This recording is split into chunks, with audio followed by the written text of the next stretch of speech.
Para emak ini kecewa tidak kebagian kupon penukaran uang baru yang digelar Bank Jabar Banten. Padahal mereka sudah antre sejak subuh. Nggak bisa, harus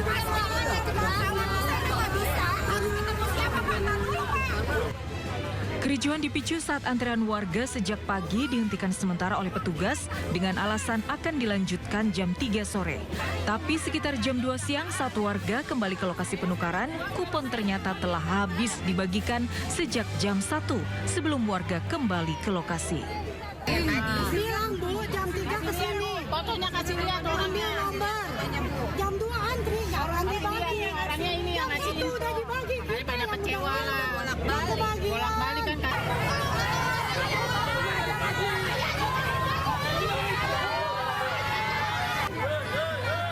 Situasi yang makin memanas membuat pihak Bank BJB memutuskan untuk menutup penukaran uang baru. Dari Bogor, Jawa Barat, Andi Firmansyah, iNews melaporkan.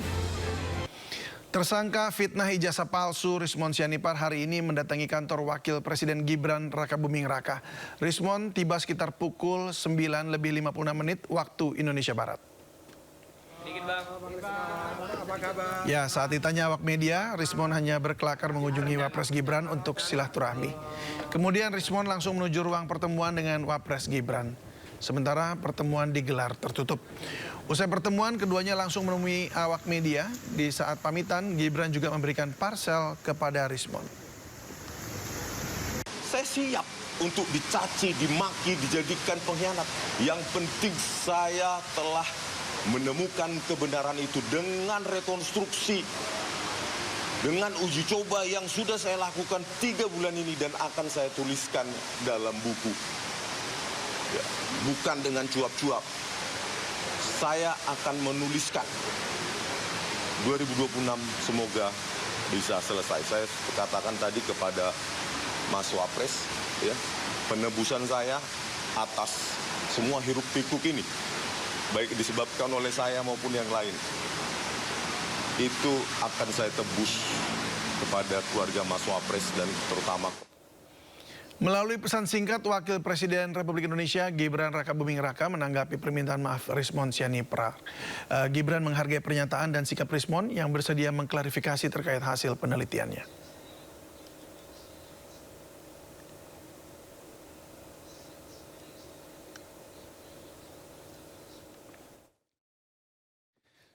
Ya, Wapres Gibran mengatakan bulan Ramadan adalah bulan yang sangat baik untuk saling memaafkan dan kembali merajut tali persaudaraan.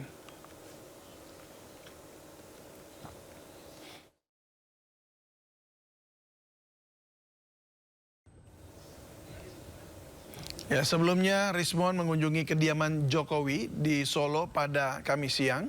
Dan kedatangan Rismon ke rumah Jokowi dilakukan setelah mengajukan restoratif justice di kasus tudingan ijazah palsu. Rismon sebelumnya telah ditetapkan tersangka bersama Roy Suryo CS. Sementara Egy Sujana dan Damai Harilubis status tersangkanya dicabut setelah berdamai dengan Jokowi. Seperti apa yang menjadi klarifikasi saya dalam 1-2 hari ini, ya, bahwa dalam 2 bulan terakhir saya melanjutkan penelitian saya. Ya, kalau dibilang mengkaji ulang, mempelajari kembali semua metodologi yang saya tuliskan secara independen.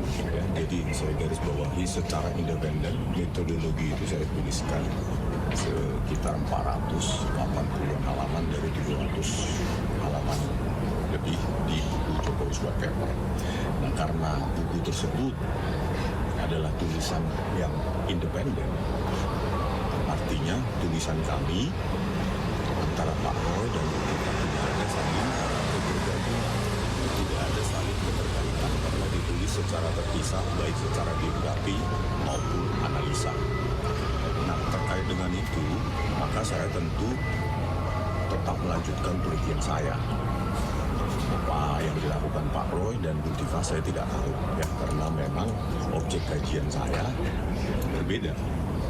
Nah, dalam penelitian lanjutan saya ada temuan-temuan baru yang memang berdasarkan penelitian juga dapat dipertanggungjawabkan secara ilmiah dan secara akademik, bukan dengan narasi yang suka atau tidak suka, dihina atau tidak, dicaci maki atau tidak, ini murni bisa dipertanggungjawabkan. Apa itu? Ya, pertama saya dapati memang sejak gelar perkara ditunjukkan ijazah analog dari Bapak Joko Widodo, ya.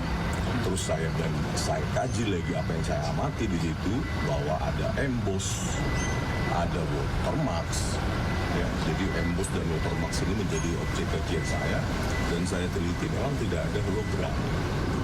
Mungkin setelah saya kaji dengan beberapa objek ijazah lainnya di tahun yang sama dari UGM, memang pada saat itu hologram memang tidak dipakai sebagai pengunci atau pengaman dalam sebuah ijazah. Jadi memang yang ada hanya watermarks dan hologram. Ya. Nah, setelah itu yang saya bandingkan dan saya analisa dengan apa yang diupload secara digital di akun X dari saudara Dian Sandi Utama. Nah, di situ ya, saya temukan memang dengan puluhan metode ada watermarks, Gajah Mada, dan terus juga di sebelah kiri bawah itu ada emboss. Ya, sebagai peneliti independen dan bertanggung jawab, tidak bias, tidak ada kaitan dengan afiliasi politik apapun, maka seorang peneliti itu harus bisa menyatakan kesalahannya dan mengkoreksi hasilnya sendiri. Bila peneliti lain tidak mengkoreksinya atau tidak mampu mengkoreksinya, maka sebagai peneliti independen yang bebas terhadap pengaruh siapapun, ya ini saya garis bawahi, pengaruh siapapun hanya berdasarkan objektivitas penelitian dan hasil temuan baru saya nyatakan bahwa memang ada itu watermarks dan emboss yang ada pada dokumen yang diupload Dian Sandi Utama konsisten dengan apa yang saya lihat di pada saat. Sebelum Rismon, dua mantan tersangka ijazah Jokowi, Egy Sujana dan Damai Lubis, menemui Jokowi di Solo, Jawa Tengah. Dalam pertemuan itu, Egy mengajukan restoratif justice atau permohonan damai. Dalam pertemuan itu, Egy dan Jokowi membicarakan upaya restoratif justice terhadap penetapan dirinya sebagai tersangka. Menurut Egy, penetapan dirinya sebagai tersangka dinilai tidak sesuai prosedur hukum. Ia menyebut dirinya dilindungi undang-undang advokat dan tidak pernah menjalani pemeriksaan sebelum ditetapkan sebagai tersangka. Egy juga menampik anggapan bahwa dirinya datang untuk meminta maaf. Namun Egy sempat memuji Jokowi. Yang bagus, Pak Jokowi akhlaknya bagus. Dia terima kita dengan baik, padahal dia merasa yang difitnahin. Itu akhlak, saya merasa Jokowi dan... Tersangka tudingan ijazah palsu Roy Suryo mengaku heran terhadap Rismon yang tiba-tiba mengajukan restoratif justice ke Jokowi. Roy mengaku akan mengikuti dan mendoakan Rismon agar mendapat hidayah. Apa yang ingin saya sampaikan di kesempatan hari ini, mari selain kita mendoakan yang ada, mari kita ikuti, kita nikmati percaturan atau permainan kartu yang dimainkan oleh si Jack. Apa itu si Jack? Nah ini, Jack.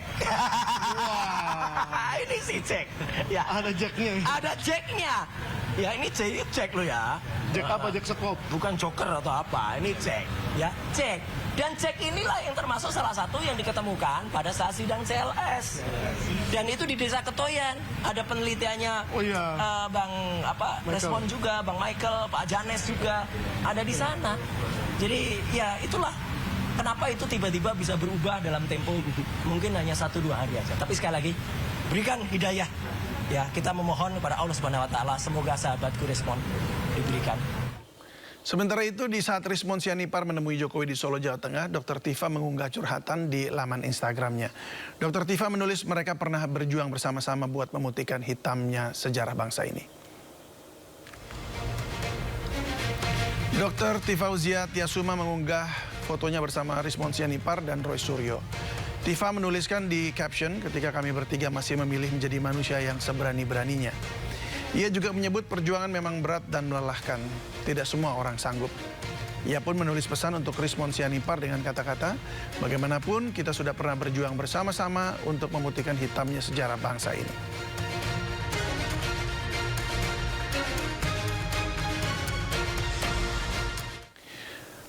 KPK akhirnya menahan mantan Menteri Agama Yakut Khalil Qomas dan Yakut ditahan usai menjalani pemeriksaan sebagai tersangka dalam kasus dugaan korupsi kuota haji.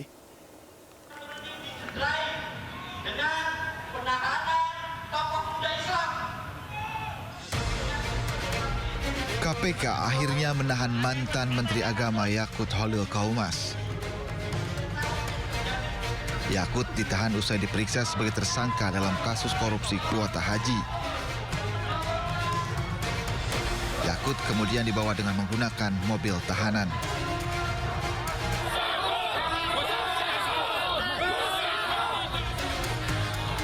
Sementara massa Banser NU memprotes penahanan Yakut. Mereka yang berada di kawasan gedung KPK sejak siang meneriakan nama Gus Yakut sebagai panggilan dari Yakut Khalil Qomas. Menimbang bahwa dengan demikian permohonan pra-peradilan pemohon ditolak untuk seluruhnya, maka pemohon dibebani untuk membayar semua biaya perkara yang timbul dalam permohonan ini. Sebelum diperiksa, Yakut ajukan permohonan pra-peradilan, namun pra-peradilan Yakut ini ditolak. Dengan demikian, dengan ditolaknya pra-peradilan ini, proses kasus dugaan korupsi haji ini pun dilanjut. Tim Liputan iNews melaporkan. Terima kasih Anda masih bersama kami di Sindo Sore. Pemirsa, Hizbullah yang merupakan organisasi politik dan paramiliter Syiah yang berbasis di Lebanon melakukan serangan dengan meluncurkan 200 roket ke Israel dengan menyasar pangkalan intelijen Israel.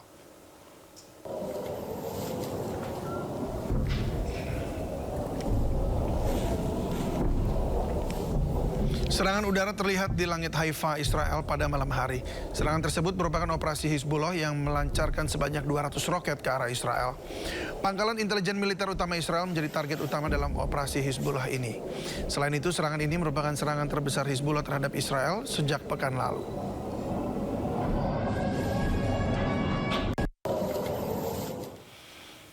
Atas serangan Hizbullah yang menargetkan pangkalan intelijen militer utama Israel, Menteri Pertahanan Israel Katz memperingatkan akan perluas operasi militer di Lebanon jika Presiden Lebanon tidak mampu menghentikan serangan Hizbullah terhadap Israel.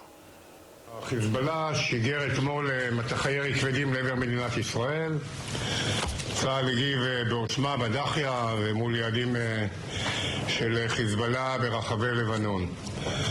אני הזהרתי את נשיא לבנון שאם ממשלת לבנון לא יודעת לשלוט על השטח ולמנוע מהחיזבאללה לאיים על יישובי הצפון ולירות לעבר ישראל, אנחנו ניקח את השטח ונעשה את זה בעצמנו.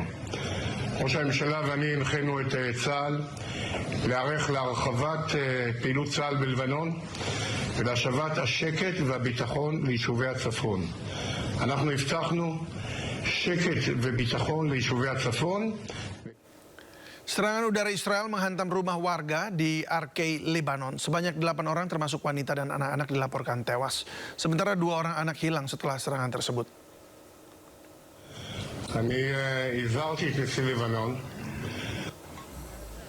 Alat berat dikerahkan untuk membantu proses evakuasi pasca serangan udara yang dilakukan Israel ke kota Arkei, Lebanon. Dalam serangan tersebut, rumah warga rata dengan tanah dan hanya menyisakan puing bangunan. Sebanyak 8 orang termasuk wanita dan anak-anak dilaporkan meninggal dunia. Hingga saat ini petugas masih melakukan proses evakuasi sebab 2 anak dilaporkan hilang pasca serangan. Sementara di titik lain, tepatnya di Beirut, Lebanon, sejumlah bangunan hancur menjadi puing-puing pasca serangan udara Israel. Hingga saat ini IDF terus mendesak warga setempat untuk mengosongkan rumah sebab pihaknya akan melancarkan operasi agresif di Lebanon Selatan hingga utara Sungai Zahrani.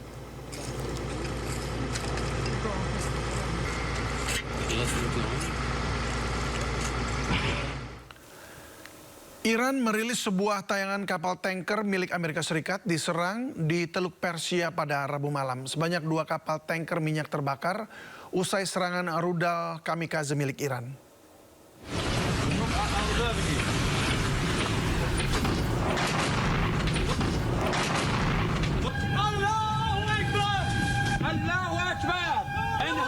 Inilah kapal tanker minyak terbakar akibat serangan rudal Iran di perairan Selat Hormuz. Sebanyak 2 kapal tanker membawa minyak mentah diserang dan terbakar. Kepulan asap hitam tebal terlihat membumbung tinggi ke langit di atas kapal-kapal yang membawa minyak Irak. Diketahui 1 orang tewas sementara 38 awak kapal berhasil dievakuasi dengan selamat melalui perahu keselamatan yang terbakar saat tim darurat berupaya memadamkan api.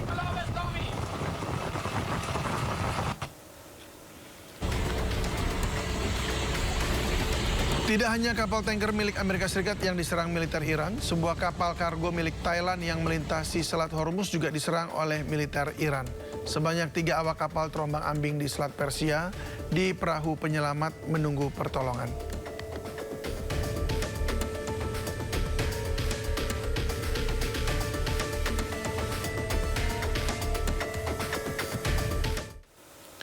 Perang antara Amerika Serikat, Israel, dan Iran tidak hanya menyasar fasilitas militer, kali ini kilang minyak menjadi sasarannya.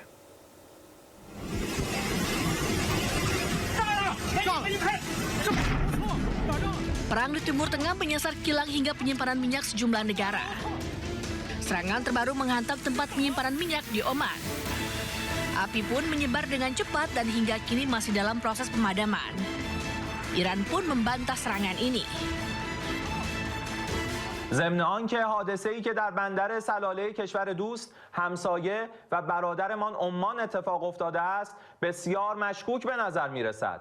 جمهوری اسلامی ایران در حال بررسی این موضوع است. امنیت و حاکمیت ملی عمان برای نیروهای مسلح جمهوری اسلامی ایران قابل احترام میباشد. Tak hanya di Oman, kilang minyak di Bahrain juga meledak usai dihantam rudal pada Senin 9 Maret lalu. Kantor berita milik negara Bahrain mengumumkan tentang keadaan darurat akibat serangan rudal ini. Sebelumnya, kompleks kilang minyak Fujairah, salah satu kilang minyak terbesar di Timur Tengah, juga terbakar. Kebakaran terjadi akibat jatuhnya puing drone yang dicegat oleh sistem pertahanan udara Uni Emirat Arab. Hasil penyelidikan terungkap drone ini bukan milik Iran. Tak hanya negara tetangga, depo minyak di Iran juga menjadi target. Serangan Israel ini menyebabkan kebakaran besar. Kebocoran minyak dari depo yang rusak bahkan menjalar ke jalan-jalan di Tehran. Langit Tehran Iran pun menghitam usai depot minyak diledakkan Israel. Rangkaian serangan ini semakin membuat produksi minyak Teluk semakin di ujung tanduk. Negara-negara di dunia pun terus mencari cara untuk mengantisipasi krisis minyak dunia. Indonesia pun langsung mengalihkan impor minyak mentahnya dari Timur Tengah ke Amerika Serikat. Iran kembali meluncurkan rudalnya pada gelombang ke-42. Melibatkan beberapa jenis rudal, Iran menargetkan Tel Aviv dan pangkalan militer Amerika Serikat di seluruh wilayah.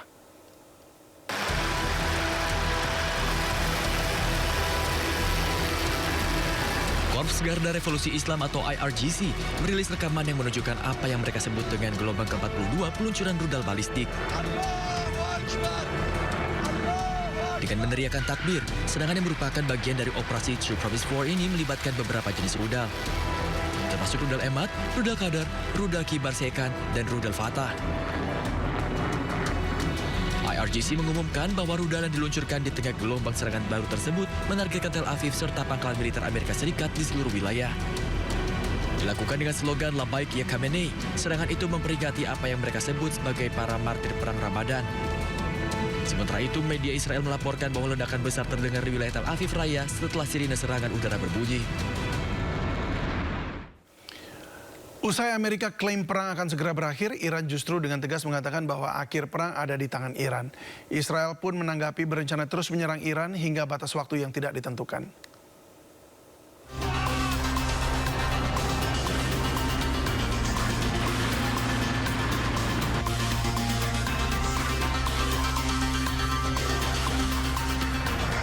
Okay, and with respect very soon. Look, everything they have is gone, including their leadership. Presiden Amerika Donald Trump yakin perang melawan Iran akan segera berakhir. Hal ini diucapkan Presiden Amerika yang mengklaim telah berhasil menyerang pemimpin Iran Ali Khamenei hingga tewas. Namun hal ini dibantah Wakil Menteri Luar Negeri Iran.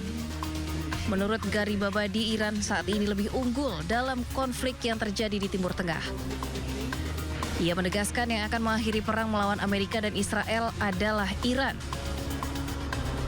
ما الان دست برتر رو داریم. ببینید اینها هر طلایی که کردن شکست خوردن. همین الان هم به اهداف خودشون نرسیدن. جمهوری اسلامی ایران خسارات سنگین و دردناکی رو به رژیم صهیونیستی و آمریکا و متحدانشون وارد کرده. شما وضع اقتصاد جهانی و انرژی رو شما ببینید، این بسیار برای اونها دردناک است. پس ببینید ما ضربات مهلکی رو وارد کردیم در این زمینه. پس ما در واقع اینجا دست برتر رو داریم و از این رو در واقع جمهوری اسلامی ایران پایان جنگ رو در واقع تعیین خواهد کرد. Perang melawan Amerika dan Israel hanya akan berhenti jika ada jaminan serangan tidak akan terulang.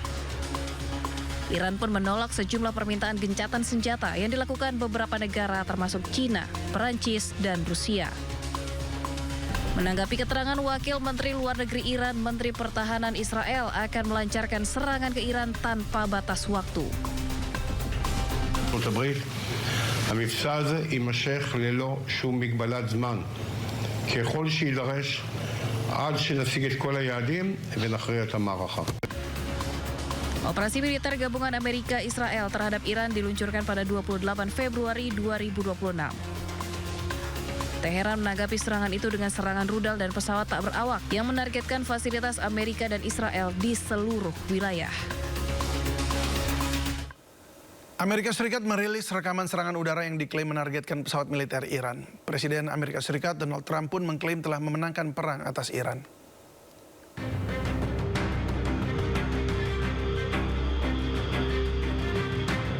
Komando Pusat Amerika Serikat CENTCOM merilis rekaman yang memperlihatkan pasukan Amerika menghantam pesawat militer Iran. Dalam video tersebut nampak sebuah pesawat meledak dan terbakar akibat terkena serangan. CENTCOM menyatakan operasi militer dilakukan bersama Israel terus menekan kemampuan militer Iran khususnya di sektor udara. CENTCOM pun menyebut kemampuan udara Iran terus melemah dari hari ke hari. Sementara itu, Presiden Amerika Serikat Donald Trump mengklaim telah memenangkan perang atas Iran. Trump juga mengklaim berhasil menghancurkan sistem pertahanan dan pabrik-pabrik rudal Iran. And we've won. Let me say, we've won. You know, you never like to say too early you won. We won. We won the bet. In the first hour, it was over. We got to finish the job, right? Over the past 11 days, our military has virtually destroyed Iran. It's a tough country. Their air force is gone, totally gone. That took the better part of about 3 hours. They no longer have radar. They don't have anti-aircraft equipment. They don't have anything. Their missiles are down 90%. Their drones are down 85%. We're blowing up the factories where they're made left and right.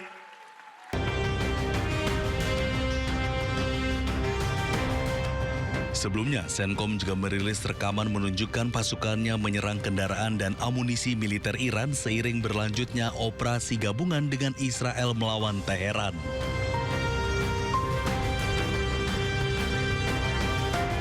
AS mengklaim sejak 24 jam pertama operasi Epic Fury, serangan rudal balistik dan drone Iran telah menurun drastis.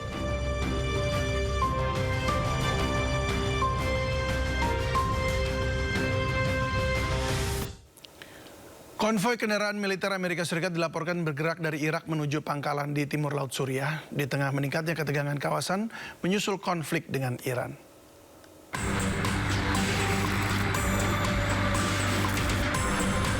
Dari rekamannya yang dirilis, memperlihatkan konvoi kendaraan militer berlapis baja Amerika Serikat bergerak menuju wilayah timur Laut Suriah di tengah meningkatnya ketegangan regional dengan Iran. Sejumlah kendaraan tempur lapis baja dan truk logistik yang membawa berbagai perlengkapan militer, termasuk sistem pertahanan udara, terlihat melintas dari Irak menuju Suriah. Konvoi tersebut dilaporkan bergerak di sepanjang jalan raya di selatan kota Qamisli, wilayah pedesaan provinsi Hasakah, sebelum menuju pangkalan militer Kasrak. Pangkalan Kasrak diketahui sebagai salah satu fasilitas militer terbesar yang digunakan oleh pasukan Amerika Serikat di Suriah. Kedatangan konvoi terbaru ini menunjukkan dinamika baru di lapangan. Seiring meningkatnya ketegangan kawasan setelah memanasnya militer Amerika Serikat dan Israel terhadap Iran. Perang Timur Tengah belum ada tanda-tanda mereda membuat khawatir ribuan jemaah haji yang akan berangkat tahun ini. Beberapa skenario masih dibahas, salah satunya rute penerbangan haji melingkar lewat Afrika. Perang di kawasan Timur Tengah masih memanas meski sudah berlangsung 2 pekan lebih. Kondisi itu memicu kekhawatiran soal penyelenggaraan ibadah haji pada tahun ini. Dalam rapat di Komisi 8 DPR kemarin, Menteri Haji dan Umroh Irfan Yusuf menjelaskan telah menyiapkan sejumlah skenario penyelenggaraan haji 2026.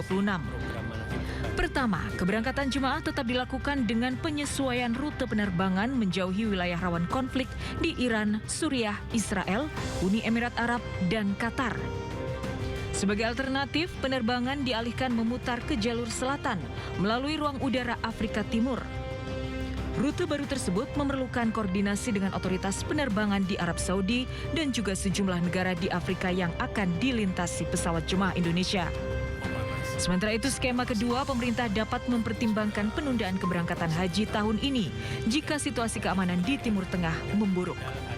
Beberapa skenario yang kemungkinan kita mitigasikan terhadap skenario ini, Kementerian Haji dan Umroh perlu melakukan mitigasi jalur udara air bridge ke Arab Saudi berupa skenario pengalihan rute penerbangan menjauhi zona konflik, di antaranya Irak, Syria, Iran, Israel, UEA, dan Qatar. Sesuai jadwal, sebanyak 221.000 jemaah haji akan diberangkatkan sekitar 1 bulan lagi. Dari Jakarta, Tim Liputan iNews melaporkan.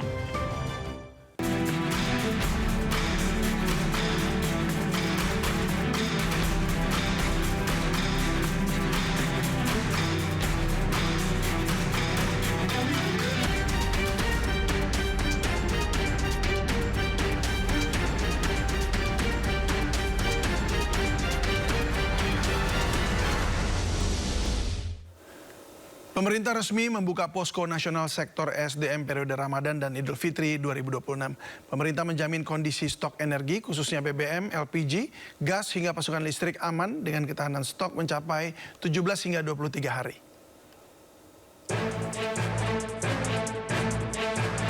Pemerintah resmi membuka posko nasional sektor ESDM periode Ramadan dan Idul Fitri 2026 dalam rangka koordinasi pengawasan, penyediaan, dan pendistribusian bahan bakar minyak, gas, dan listrik, serta antisipasi kebencanaan geologi untuk mengamankan periode Hari Raya Idul Fitri 2026 yang dilaksanakan mulai 12 hingga 31 Maret 2026. Secara umum, Wakil Menteri ESDM Yulio Tanjung menjamin kondisi stok energi khususnya BBM, LPG, gas hingga pasokan listrik aman dengan ketahanan stok mencapai 17 hingga 23 hari. Sehingga masyarakat yang akan melakukan perjalanan mudik tidak perlu khawatir terhadap ketersediaan bahan bakar. Kita meresmikan posko nasional untuk Idul Fitri 1447 Hijriah. Tadi kita sudah menyampaikan bahwa ini untuk ketersediaan BBM secara nasional dan juga LPG melebihi dari cukup.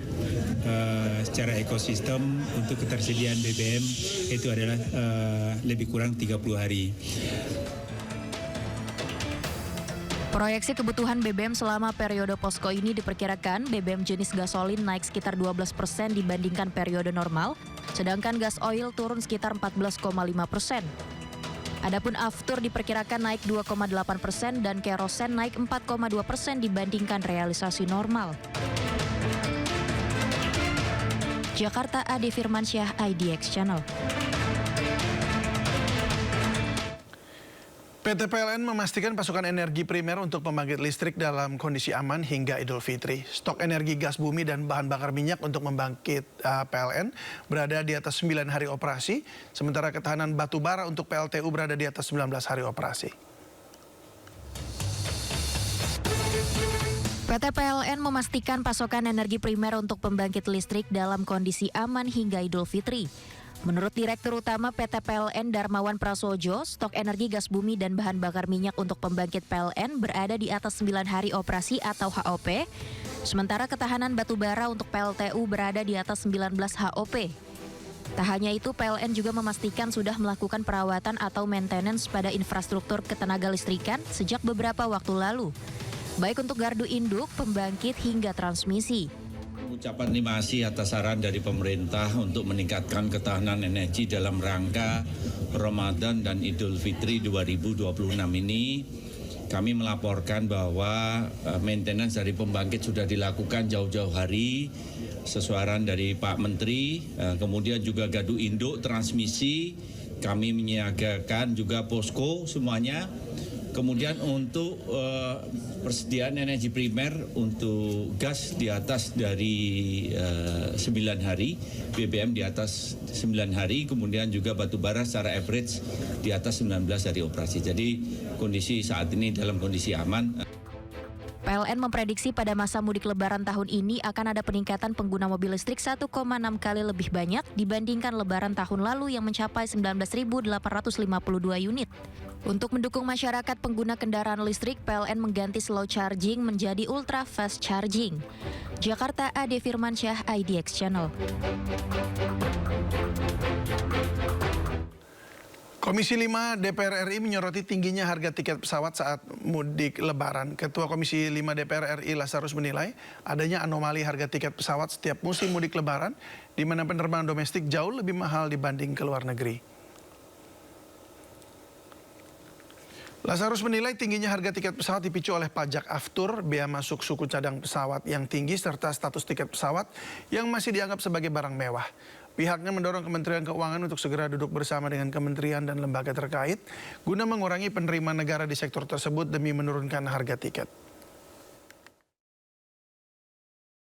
Dan kami sudah mengagendakan sebetulnya dari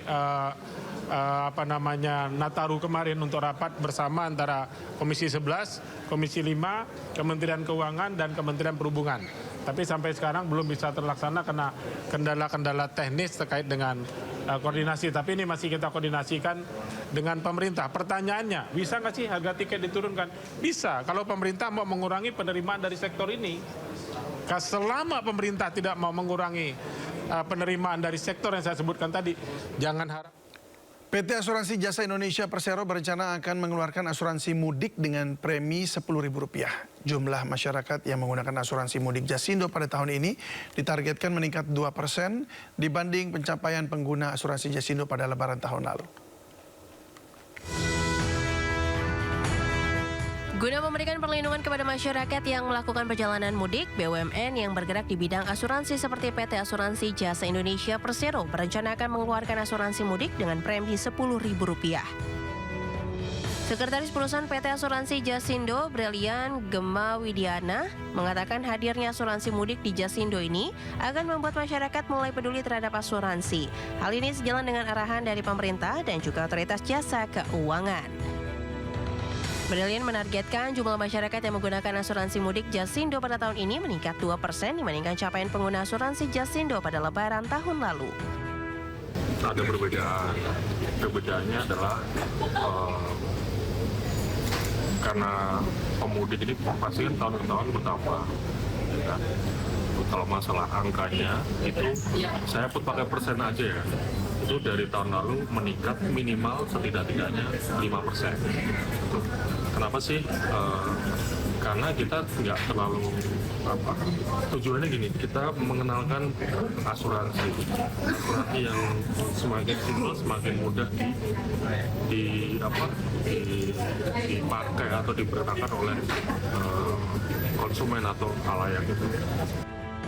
Selain perlindungan kecelakaan diri, masyarakat akan mendapat manfaat lain bila menggunakan asuransi mudik Jasindo. Mulai dari perlindungan rumah tinggal, santunan ambulans, serta biaya evakuasi jika terjadi kecelakaan. Dari Jakarta, Rika Anwardi, IDX Channel. Seorang pemotor tiba-tiba masuk ruas tol Serpong, Tangerang, Banten. Dan aksi tersebut jelas membahayakan karena sepeda motor memang dilarang melintas di tol.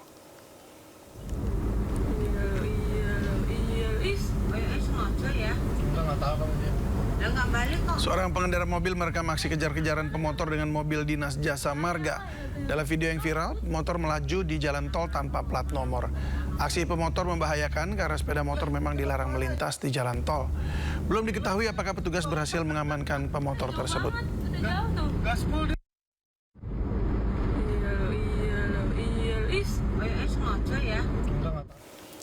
H-7 Lebaran, arus lalu lintas di pintu keluar tol Pejagan Brebes, Jawa Tengah dipadati mobil pribadi. Berniat menghindari kemacetan, namun masih banyak perbaikan jalur mudik. Kepadatan kendaraan pemudik dari arah Jakarta terjadi di pintu keluar Pejagan Brebes, Jumat pagi. 3 gardu tol dibuka pengelola tol Pejagan Kanci. Kendaraan didominasi mobil pribadi, travel, bus antar kota antar provinsi dari arah Jakarta menuju kota-kota di selatan Jawa Tengah.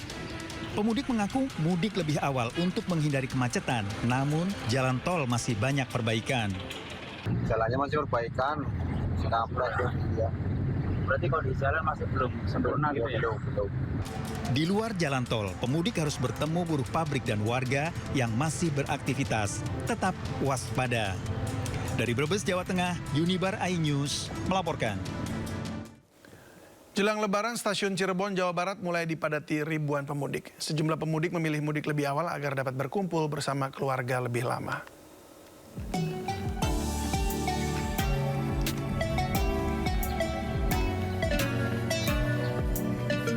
Ribuan pemudik mulai berdatangan di stasiun Cirebon, Jawa Barat pada Kamis sore. Penumpang kereta api tersebut merupakan para pemudik yang naik kereta api dari sejumlah stasiun di wilayah Daob 1 Jakarta. Kesulitan mendapatkan tiket pada masa arus mudik memaksa penumpang mudik lebih awal. Sebagian besar justru memilih curi start pulang ke kampung halaman agar dapat berlibur lebih lama. Bekasi, dari Bogor, kita mau ke Kuningan, jadi ke Kuningan, cuma karena nggak ada stasiun, jadi kita turun di Cirebon. Tadi kita naik dari stasiun Bekasi. Tadi di stasiun mana padat? Alhamdulillah sih belum terlalu ramai. Bukan yang padat-padat banget, ramai, cuman masih bisa bernafas. Jadi belum yang ramai banget. Cuman tanda-tanda mulai mudiknya udah mulai kelihatan banget. Di awal karena memang untuk menghindari kemacetan atau kepadatan ketika harus mudik nanti. Bisa berlibur lebih lama juga ya? Iya benar Pak. Satu lagi tadi pas di perjalanan gimana? Suasananya ramai atau? Kalau untuk saat ini suasana di perjalanan tuh belum terlalu ramai, belum terlalu padat, tapi sudah mulai meningkat dari biasanya. Volume jumlah penumpang tiba di stasiun Cirebon dipastikan masih terus mengalami peningkatan. Mengingat masa mudik Lebaran baru akan dimulai dalam beberapa hari mendatang. Dari Cirebon, Jawa Barat, Mahardika, iNews melaporkan. Sepekan jelang Lebaran, stasiun Pasar Senen Jakarta Pusat mulai ramai pemudik yang memilih pulang kampung lebih awal. Para calon pemudik ramai memadati stasiun Pasar Senen. Mereka memilih berangkat lebih awal dengan berbagai pertimbangan, mulai dari hindari kemacetan hingga memastikan tiket transportasi tersedia. Meski mayoritas karyawan belum cuti bersama, namun sebagian anak sekolah sudah mulai libur.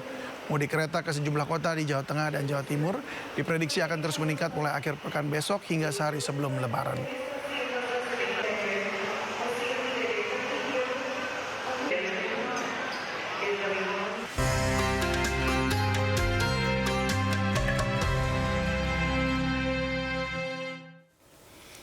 Ribuan warga memadati Masjid Agung Al-Istiqomah, Pangandaran, Jawa Barat. Mereka berdesak-desakan untuk mendapatkan takjil dan Al-Quran gratis.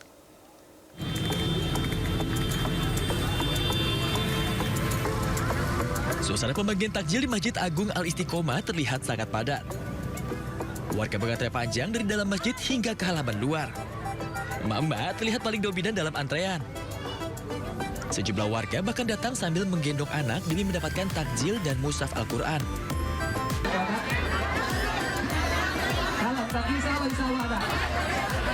Dalam kegiatan ini panitia menyiapkan 2.000 porsi takjil, 1.000 mushaf Al-Quran, dan 500 buku zikir pagi petang. Membludaknya warga membuat suasana sempat menjadi heboh saat pembagian dimulai. Karena tidak mau kerjasama, Ini Al-Quran. Nah, ini kitab suci saya. Terus apa buat lagi? Islam sama ini buat anak saya di rumah. Tajil gitu ya. Iya. Gimana tadi sedekah? Iya, alhamdulillah. Tapi saya udah dapat. Nuhun pisan. Meski sempat terjadi desak-desakan, antusiasme warga mengikuti kegiatan berbagi takjil dan Al-Quran di bulan Ramadan ini terlihat sangat tinggi. Dari Pangandaran, Jawa Barat, Irfan Ramdiansyah, iNews melaporkan. Ya, pemirsa, Jakarta memiliki sejumlah lokasi favorit untuk berburu takjil. Dan kali ini kami ajak Anda berburu takjil di Masjid Agung Sunda Kelapa, Jakarta Pusat. Nah, apa menu yang lezat untuk dinikmati saat berbuka puasa? Berikut liputan rekan Kea Dela Rosa. Pemirsa, saat ini saya sudah berada di depan Masjid Agung Sunda Kelapa untuk berburu takjil. Dan di sini banyak sekali takjil dari mulai makanan berat hingga makanan ringan. Nah, yang menyita perhatian saya adalah salah satunya ialah es teler creamy, yang dimana ini merupakan es teler yang viral, yang membuat bedanya adalah ada creamer khususnya. Karena saya penasaran nih pemirsa, saya ingin mengajak Anda untuk jajan langsung takjil es teler creamy. Halo Mbak, boleh disebutin nih Mbak, ada topping apa aja Mbak untuk es teler creamy? Ada cincau hitam, jeli mangga, sagu mutiara, biji selasi, buah nangka, dan buah alpukat. Nah, untuk harganya berapa nih Mbak? Dia ada yang reguler itu di harga 15.000, yang large di harga 18.000, dan yang ember itu di harga 25.000. Wow, berarti ada yang sampai ember juga ya. Tapi kalau saya, kebetulan untuk diri saya sendiri, saya mau satu porsi aja ya Mbak, yang 15.000 berarti ya. Oke, boleh tolong dibuatin ya Mbak? Nah, ini dia nih pemirsa nih, karena toppingnya banyak sekali membuat salah satu yang menjadi daya tarik es teler creamy ini. Dibanderol dengan harga hanya Rp15.000, Anda bisa menikmati 6 topping dalam satu cup yang berisi nangka, alpukat, dan juga nantinya akan diberikan creamer khusus yang menjadi identitas dari es teler creamy ini. Harganya yang murah menjadikan es teler creamy primadona bagi umat muslim yang ingin berbuka puasa dengan yang manis-manis tentunya. Nah, untuk pemirsa yang baru pertama kali datang ke Masjid Agung Sunda Kelapa, saya sarankan untuk bisa jajan takjil es teler creamy ini. Nah, boleh nih Mbak diberikan creamernya nih. Nah, ini pemirsa nih, kita langsung melihat creamer yang menjadi specialty dari es teler creamy ini. Yang kata Mbaknya tadi sih, ini nggak boleh kalau tidak dingin, sehingga harus tetap dingin agar menjaga konsistensi creamernya tetap kental, dan ini tidak menggunakan gula tambahan lagi, hanya menggunakan creamer saja. Nah, pemirsa bisa dilihat ya, sangat amat creamy, kental, dan tentunya sangat amat segar, menggugah selera. Harganya hanya Rp15.000 hingga Rp25.000, Anda bisa menikmati es teler creamy ini. Nah, untuk pemirsa yang masih bingung nih, jajan apa sebagai menu berbuka puasa takjil, dan ketika Anda datang ke Masjid Agung Sunda Kelapa, langsung saja jajan es teler creamy di depan Masjid Sunda Kelapa, Jakarta Pusat. Dari Jakarta, Kea Dela Rosa, Suryali Santoso, iNews melaporkan.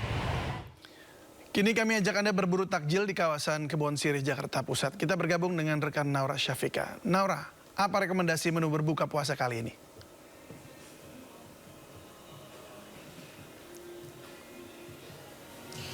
Ya baik, selamat sore David dan pemirsa. Masih menghitung beberapa waktu lagi menuju azan maghrib, tapi saya sudah bersiap di salah satu restoran yang bisa dibilang ini nuansanya berbeda sekali, karena ini pergabungan antara budaya Jepang dengan Indonesia. Nah, kalau misalnya penasaran kira-kira menunya ada apa aja, sekarang saya akan memperlihatkan pada David dan pemirsa untuk takjil yang sudah dipersiapkan di restoran ini. Nah, ini ada yang menarik sekali, yaitu ada biji salak, namun biji salaknya ini warnanya ungu, karena mereka menggunakan ubi ungu. Dan tidak hanya dari biji salak aja, ada juga seperti bubur, kemudian juga masih ada makanan-makanan lainnya, yaitu ada kurma. Ini juga kurma wajib pastinya ada ya sebagai takjil di awal untuk berbuka puasa. Nah, kita geser ke makanan yang asin-asinnya. Ini memang ciri khas dan identik sekali dengan Indonesia, yaitu ada bihun goreng dan dilengkapi dengan bumbu kacang. Nah, nggak cuma dari bihun goreng doang, ini pasti ada pasangannya, yaitu temannya. Nah, gorengan. gorengan. Ada banyak nih gorengan. Ada bakwan nih. Terus ini masih crispy banget. Kemudian ada juga ini risol. Ada tahu goreng, tahu isi kalau misalnya David dan pemirsa suka. Nah, kalau misalnya tadi saya bilang ini pergabungan antara budaya Jepang dan Indonesia. Kalau misalnya untuk budaya Jepangnya, makanan Jepangnya ini bisa dilihat dari sushi. Ini sushi memang identik sekali dengan negara Sakura dan bisa menjadi takjil untuk berbuka puasa.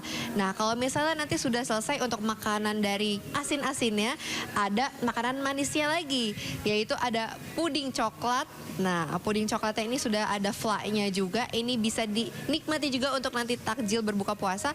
Kemudian ada juga buah-buahan dan ada rujak dan asinan. Nah, kalau misalnya rujak dan asinan ini juga kayaknya cocok ya. Tapi kalau misalnya pas azan maghrib langsung makan yang ini kayaknya ditahan-tahan dulu.